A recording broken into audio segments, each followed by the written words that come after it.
Hello, you're listening to Over the Oxer podcast with Tracy Cole for all things to do with the mind for equestrians.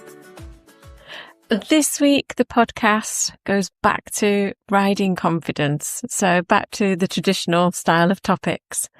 So I want to talk today a little bit about two things about the subconscious or unconscious mind that will give you a few hints and tips about how to ride more confidently, and then a big tip at the end that will be something that you can put into practice right away.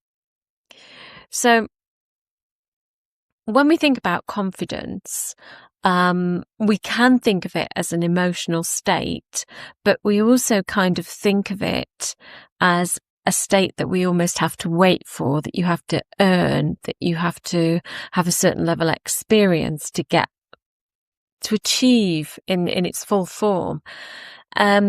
Whereas confidence really is both physical and psychological, and it's more like a feedback loop.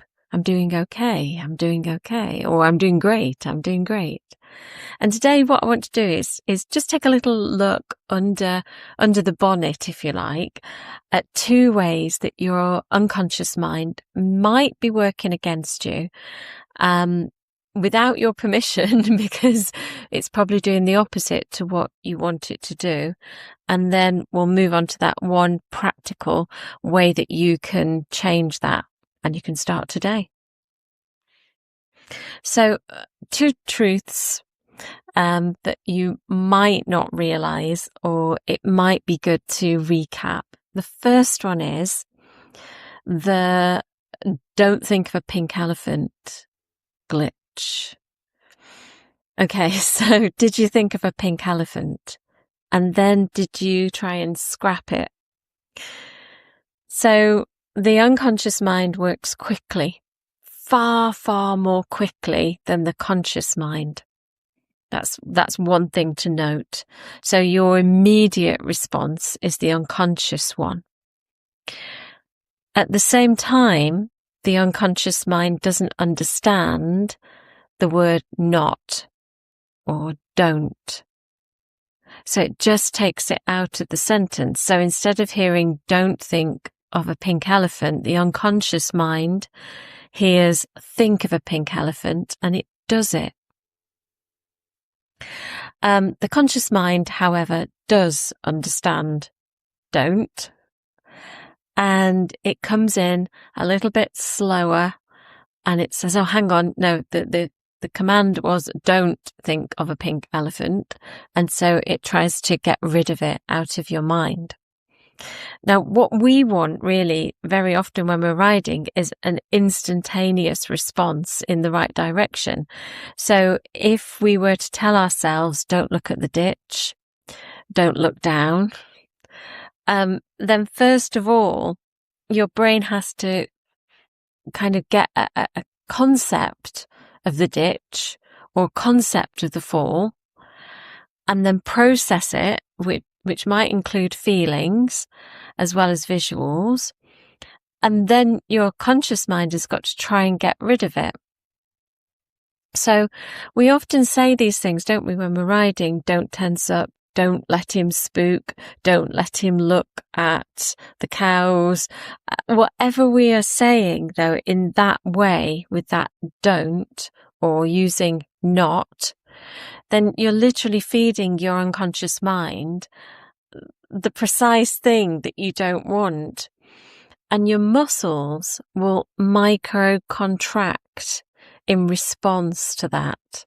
So you might not even realize that you've tensed because it's so automatic, it's so quick.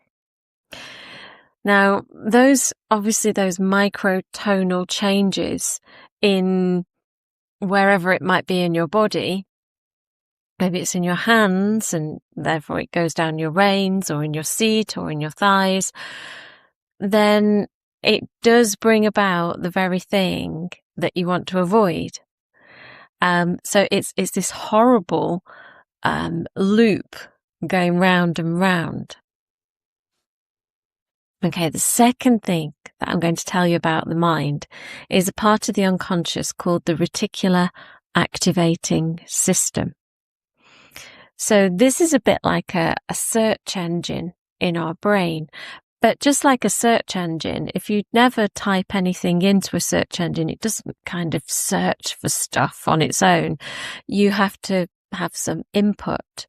So for us, our unconscious mind is bombarded with zillions of pieces of data all the time. And to keep you sane, it filters out everything apart from what you tell it is vital. And so that's the search engine, that's the reticular activating system, and it's based on your dominating thoughts.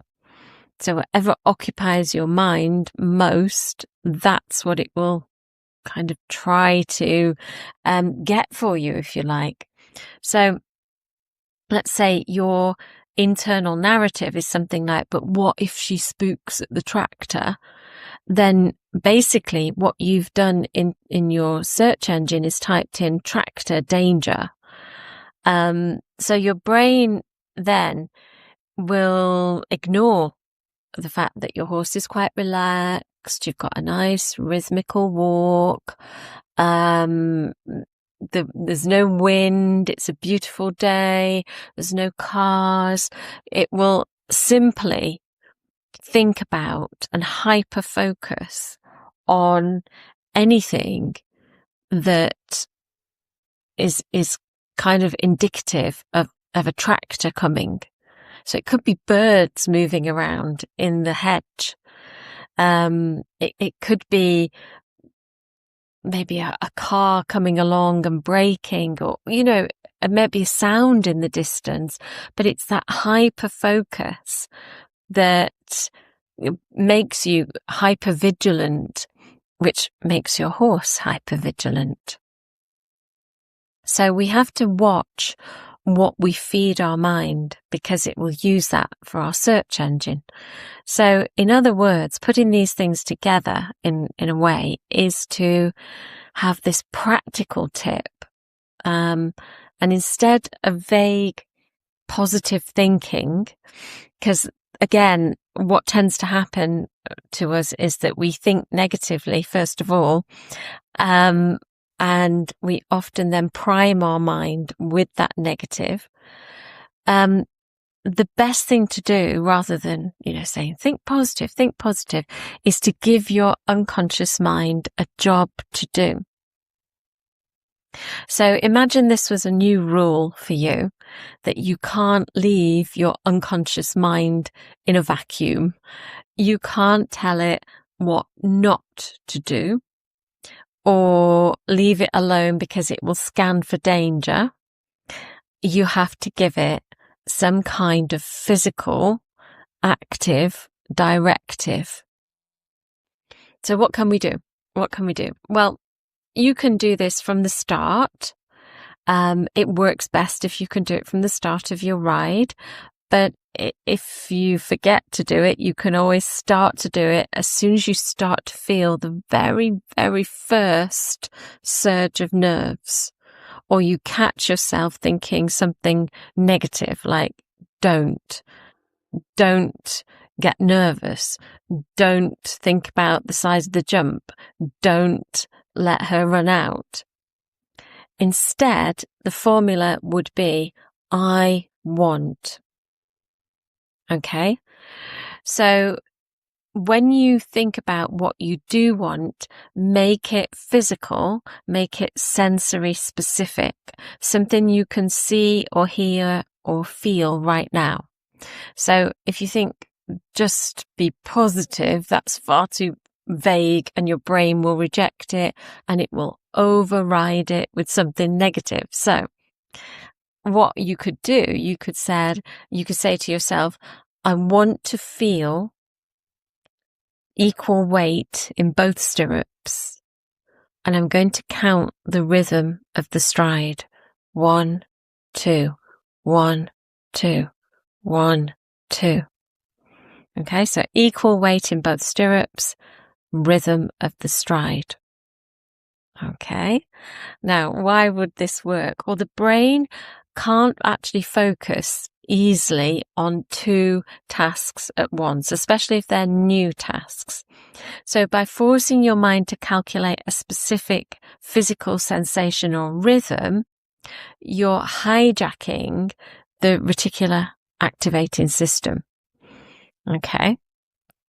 So we've given you two things to do, just so that hopefully you can do one at least, if not two at the same time, but definitely not the third one, which is the negative priming of the reticular activating system.